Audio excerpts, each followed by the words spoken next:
Lukas NMB, negara sudah mendesain sedemikian rupa untuk menjerat Lukas NMB sampai pada akhirnya bermuara pada dia harus dipidana.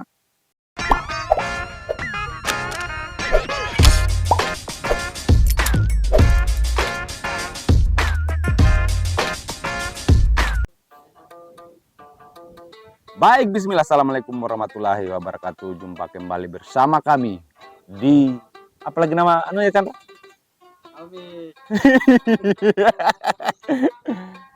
Jumpa kembali bersama kami di konten yang seadanya ini.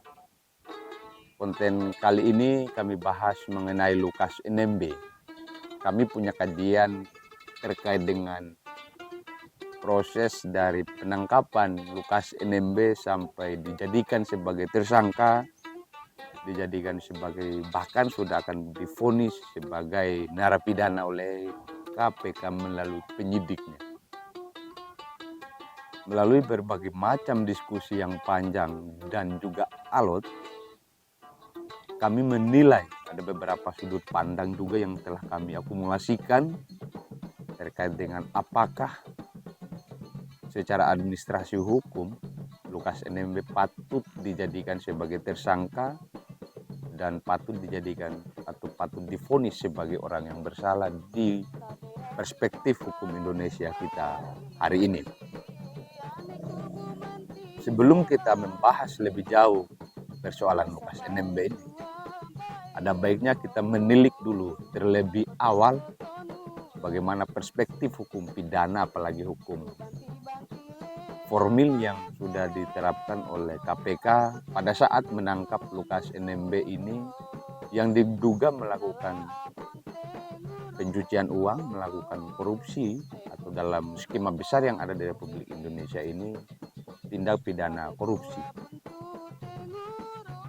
Patut dicurigai setiap warga negara yang adalah pejabat negara bahwa tidak ada satupun petinggi dari lembaga negara atau tidak ada satupun petinggi daripada daerah-daerah tertentu seperti gubernur, wali kota, bupati itu adalah betul-betul melaksanakan undang-undang secara baik, secara sah dan juga secara benar. Artinya setiap pejabat negara yang ada di Republik Indonesia ini mempunyai satu celah hukum kalau kita benar-benar mencarinya. Apalagi dalam kasus Lukas NMB ini, kami duga negara sangat berperan penting untuk membuka kasus, untuk turut menyalahkan atau turut andil untuk memberikan kesimpulan terhadap Lukas NMB bahwa dia telah melakukan upaya pencucian uang atau money laundry, ya kita kenal dalam bahasa tindak pidana korupsi.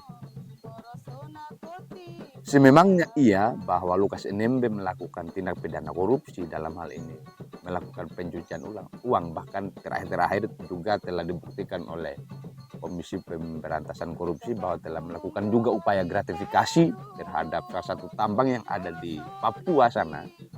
Dan juga disinyalir bahwa Lukas NMB ini mempunyai lumbung tambang yang ada di Papua dan dipekerjakan semuanya oleh rakyat Papua. Itu juga bisa kita saksikan secara bersama-sama.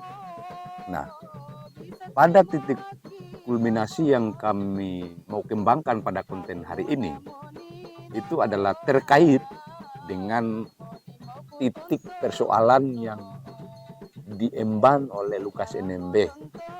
Secara formil, Lukas NMB sudah dijadikan tersangka, sudah disita semua harta kekayaan miliknya, bahkan juga harta kekayaan anak-anaknya dan juga harta kekayaan yang dimiliki oleh istri dari Lukas NMB. Ada juga beberapa perusahaan, ada beberapa rumpun perusahaan yang milik saudara-saudara dan juga rekan sejawat yang dimiliki oleh Lukas NMB. Itu juga turut tersita dan hampir saat ini sudah hampir kurang 500 miliar yang disita secara tumpukan uang oleh Komisi Pemberantasan Korupsi.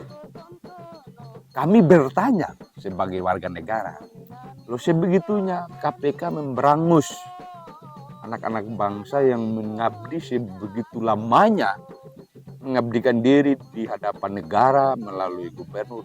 Kita tahu dulu bahwa Lukas NMB adalah betul-betul adalah sebagai pejabat publik, dia sebagai public order yang sangat lihai, yang sangat hampir 20 tahun lamanya mengabdikan dirinya untuk bangsa, untuk Papua lebih khususnya, mulai dari menjadi bupati 2 periode, menjadi gubernur Papua juga sampai hari ini kita saksikan sudah 2 periode juga. Nah, kalau kita hitung secara matematis ya sudah hampir 25 tahun lamanya Lukas NMB mengabdikan dirinya untuk bangsa yang dia cintai, yaitu Papua. Nah, tidak ada pertimbangan negara ini sebenarnya kalau di satu sisi memang kita mengakui bahwa tidak ada tebang pilih yang dilakukan oleh negara ini untuk setiap pelaku kejahatan kriminal yang kita sebut dengan siapa yang atau pelaku tindak pidana korupsi. Tetapi secara manusiawi kita harus mengakui, kita harus jujur terhadap diri kita sendiri, apalagi sebagai katakan sebagai petinggi di negara ini, sebagai pejabat publik, ya mereka harus jujur juga bahwa orang yang kemudian telah mengabdikan diri begitu lama untuk bangsanya, ya kalau dulu orang mengabdikan diri itu diberi gelar sebagai pahlawan nasional, ya negara juga harus kemudian berpikir apa yang harus menjadi imbas dari orang yang sudah mengabdikan dirinya yang begitu lama. Lukas NMB ini sudah begitu lama, apa yang harus dihargai sebagai, kalau bukan sebagai kalau bukan sebagai pahlawan nasional, apa kira-kira yang patut dijadikan atau yang harus digelari kepada Lukas NMB. Nah, di akhir daripada masa jabatannya yang kedua periode ini, dia justru harus mendapatkan hukuman yang sangat besar, yang sangat bahkan sampai sakit-sakit dia di dalam tahanan. Dia masih juga melaksanakan atau menjalankan fungsi daripada dia melaksanakan kekuatan formil hukum yang berlaku, ya mulai dari prosesi dia ditahan, diperiksa, bahkan diselidiki, diadili, ya dia sudah melakukan hal yang begitu fair kepada bangsa ini. Nah, yang menjadi sebenarnya pertanyaan kita, apakah negara fair terhadap bagaimana melaksanakan semua hukuman terhadap Lukas NMB? Sudah banyak pledoi yang dikeluarkan oleh Lukas NMB, tapi tidak ada satupun yang menjadi bahan pertimbangan daripada hakim-hakim untuk setidak-tidaknya meringankan beban hukuman yang telah dijatuhkan kepada Lukas NMB. Bahkan kalau kita mengikuti secara ya dari pertama sampai detik ini, ya dari prosesi itu sudah melahirkan beberapa tersangka baru, mulai dari pengacara Lukas NMB yang juga sangat, ya orang berkesan bahwa negara sebenarnya sudah menjebak Lukas NMB, negara sudah mendesain sedemikian rupa untuk menjerat Lukas NMB sampai pada akhirnya bermuara pada dia harus dipidana.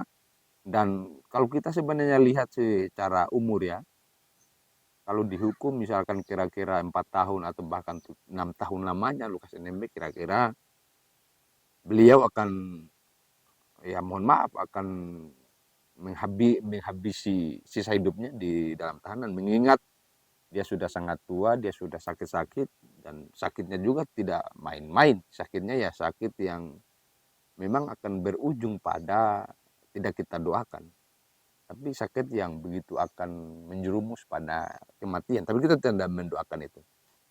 Nah, yang kita mau bahas, yang kita mau ulas pada konten kita hari ini, itu adalah terkait dengan Lukas NMB apakah secara membabi buta melaksanakan gratifikasi, melaksanakan upaya korupsi, atau melaksanakan upaya money laundering di bangsa ini atau tidak. Kalau kita runut historis daripada semua pejabat tinggi yang ada di Papua, setiap gubernur yang sudah memasuki masa 2 periode, itu pasti akan berujung pada penahanan di Komisi Pemberantasan Korupsi. Gubernur kemarin masuk 2 periode itu ditahan, digantikan oleh Lukas NMB dan juga pada akhirnya Lukas NMB ditahan. Nah, sekarang berangkat daripada historis-historis yang seperti itu, mengingat juga Papua adalah salah satu daerah yang ada di bangsa Indonesia ini yang begitu kaya dengan emasnya, dengan nikelnya, dengan ya dalam istilah yang lebih umum dengan tambangnya. Dengan kata lain, Papua mempunyai, sebenarnya Papua adalah harta kekayaan yang dimiliki oleh bangsa Indonesia ini sebesar-besarnya, mengingat Freeport yang sudah memberikan stimulasi kepada bangsa ini yang begitu besar melalui emasnya yang diimpor ke Amerika tanpa kita tahu juga apa keuntungannya. Tapi kita tidak akan membahas spesifik terhadap tambang-tambang itu. Kita akan membahas titik daripada asal muasal daripada Lukas NMB ini sampai akhirnya sekarang sudah akan divonis sebagai terpidana di Komisi Pemberantasan Korupsi atau kita kenal KPK. Nah, sebagai akhir daripada konten ini, saya ingin memberikan pertimbangan kepada seluruh penonton, ya penonton TikTok, penonton YouTube, bahkan seluruh platform media sosial yang ada, yang Anda pegang sekarang, yang kebetulan video ini lewat di beranda Anda, ya seharusnya Anda mempunyai satu pertimbangan atau satu kajian spesifik mengenai Lukas NMB ini. Jangan sampai kita mempunyai satu pandangan secara umum, kita memberikan stigma yang tidak-tidak kepada Lukas NMB ini. Padahal sebenarnya itu merupakan satu operasi yang digalakkan jauh hari. Setelah jauh-jauh hari negara memberikan satu operasi yang sangat khusus kepada Lukas NMB untuk menjerat. Karena mungkin ada satu dan lain hal yang bisa jadi dipegang oleh Lukas NMB untuk, dan itu tidak boleh diketahui oleh publik. Pada akhirnya Lukas NMB harus dikorbankan oleh negara ini. Kalau negara ini melakukan operasi kepada satu orang terhadap apa yang dia ketahui, terhadap apa yang dia yakini, ya negara sangat begitu arogan, sangat begitu kejam sebenarnya. Ya boleh dikata negara ini bengis terhadap orang yang sangat mengetahui seluk-beluk rahasia negara ini. Nah, sebagai penutup daripada konten ini, mari kita memberikan kajian kita secara spesifik. Sekali lagi saya sampaikan, kajian kita secara spesifik, stigma kita terhadap Lukas NMB ketika konten ini hadir di beranda Anda, mungkin ada pendapat atau perspektif yang lain yang mungkin bersifat kebaruan yang Anda peroleh. Setidak-tidaknya stigma yang begitu buruk terhadap Lukas NMB Anda bisa sedikit terhentikan oleh karena Anda punya perspektif baru terhadap Lukas NMB, bahwa ternyata selain daripada pelaku daripada tindak pidana korupsi, pencucian uang, juga kita harus melihat daripada sudut pandang bahwa Lukas NMB merupakan korban operasi daripada negara ini. Mengingat, ya boleh dikata Lukas NMB hampir setidak-tidaknya bisa menginstruksikan seluruh masyarakat Papua untuk membangkitkan atau untuk memerdekakan kembali kejayaan Papua yang kita kenal hari ini dengan OPM, organisasi Papua Merdeka, yang sangat dinilai negara ini sebagai organisasi yang sangat ekstrim, yang ingin mencoba atau ingin mengaktifkan sarang teroris yang ada di bangsa ini. Tapi kita tidak mendoakan itu. Tapi kajian kami memang sudah merunut ke situ bahwa kalau Lukas NMB itu, kalau gubernur Papua itu mendeklarasikan diri bahwa dia tidak mendukung Indonesia, atau dengan kata lain ingin memerdekakan Papua, itu bisa.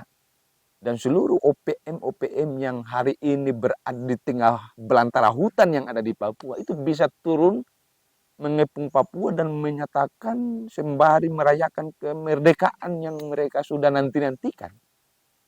Nah, kira-kira itulah kemudian menjadi kekhawatiran daripada negara ini, karena mungkin boleh jadi di akhir daripada masa kepemimpinan Gubernur Lukas NMB ini, dia mempunyai gerakan tambahan, mungkin mempunyai sedikit gerakan tambahan yang pada akhirnya membuat bangsa ini, membuat negara Republik Indonesia khususnya Presiden, Menteri sampai ke bawah, itu mempunyai penilaian yang wah ini orang berbahaya kalau kita biarkan, dan kalau kita tidak mendekam dia di penjara, boleh jadi jangan sampai yang menjadi kekhawatiran kita bersama, UPM itu bahkan akan berjaya. Nah, mungkin itu ya bisa kami sampaikan dalam konten kali ini.